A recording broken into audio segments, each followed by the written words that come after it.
Think of the type of athlete you have to be to play the bone-crushing position of linebacker on a state and national championship team. Think about the type of person that sets, at that time, the school record for most tackles in a season with 110. Think about the type of athlete you have to be chosen as First Team All Scholastic, First Team All District, First Team All State, and co-defensive player of the year in the whole state of Ohio. Think of the type of player that earns a scholarship to play Division I college football. And that's the type of player Chris is. Chris was built to be a middle linebacker. He was the typical Ignatius middle linebacker, just a tough, hard-nosed, hard-hitting, no-nonsense kind of player. That's just what he was. You know, he was voted captain in his senior year, but even as a freshman, you know, the sophomores, juniors, and seniors all respected him.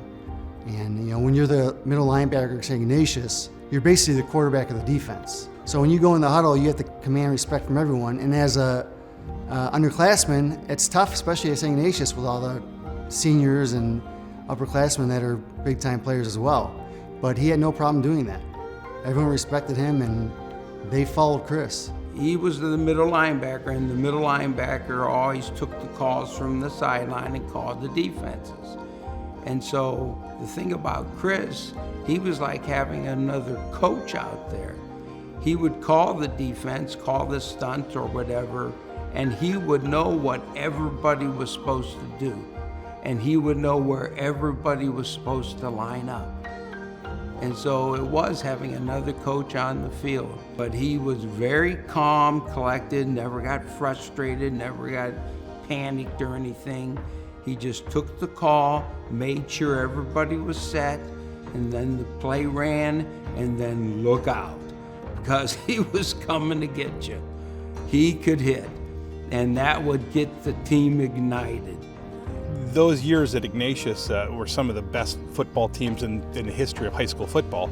And that class in '95 that we played on, as far as our defense went, I can't imagine there being many defenses that ever had a better front seven anywhere in the world. And there was no doubt in anyone's mind that Chris was the absolute leader of that team and that defense. Chris was the kind of guy who didn't scream and holler, but you could see it in his eyes when we were in the huddle that we were going to stop whoever lined up against us. And when you'd see that guy looking back at you, you just had a confidence about you that you weren't going to lose. We were teammates, so yeah, we were of the same year, but I was on the starting offense and Chris was on the defense. I'm very lucky that in practices the starting offense really didn't have to practice against the starting defense very often because Chris hit like a ton of bricks. Just being able to watch our defense from the sidelines during games, it made me have a great appreciation that we were all on the same team. Because I would not have wanted to have to block Chris on a regular basis. That would have not have been fun. You know, over the years, he's had many awards, lots of recognition. Chris was quick to credit his coaches and his teammates, never to take all of the accolades himself. But this is one that's just for him, and I think it's really special, really special. Was when he was a senior, he was selected to play in the Ohio-Pennsylvania All-Star game, which was a big deal then, and I still think it is today.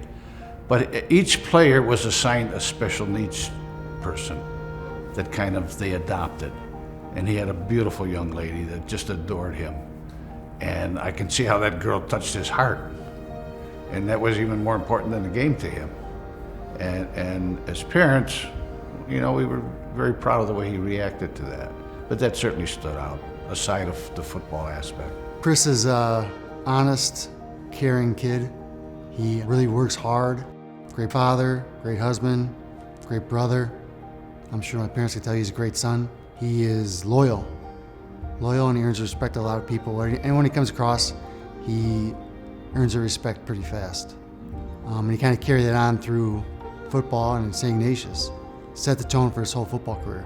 All the games were fun and exciting, and but the most for me were the state championships.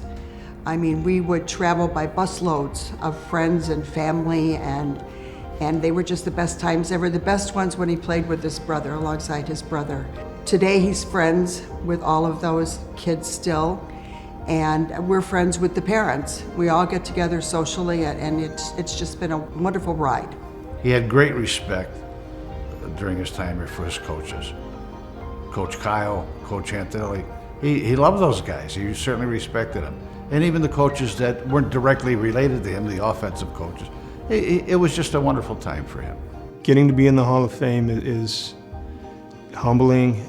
It's amazing. I hope everyone that sees this knows it's because my team was so good, and I think I'm not getting this award no way in a million years without those guys that played with me and how good the team was. I really mean that. I'm not just saying it. There was just so many guys in my class could have been on it, so I was almost embarrassed when I first heard I was on it, because I hope they all know. I know they're all great and deserving guys. And then, coming to Ignatius and the tradition, and the guys I've seen play before me, and I know the Chris Gizzies, I know how good my brother was, I know Mike LaPrestis, I could go on and on. I mean, guys in my class, the Scott Wolfes, the Jamie Bennett's, to be put in the Hall of Fame with guys that I've seen and guys that I know it worked as hard as they did and succeeded the way they did and had the talent they had, it's overwhelming, and it's an amazing honor.